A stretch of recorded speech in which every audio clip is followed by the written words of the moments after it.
இச்செய்தியை வழங்குபவர் ஆலயம் Associates private limited property developers.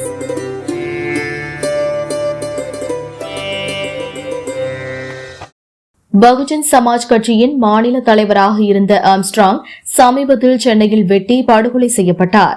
இந்த கொலை சம்பவத்தில் உண்மையான குற்றவாளிகளை கைது செய்ய வலியுறுத்தி பகுஜன் சமாஜ் கட்சி சார்பில் மயிலாடுதுறை பேருந்து நிலையம் அருகே கண்டன ஆர்ப்பாட்டம் நடைபெற்றது.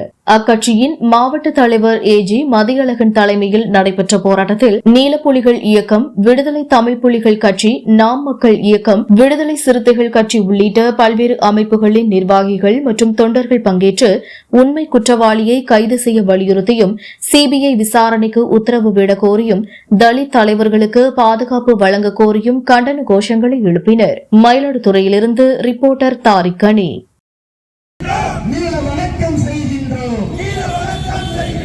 தமிழக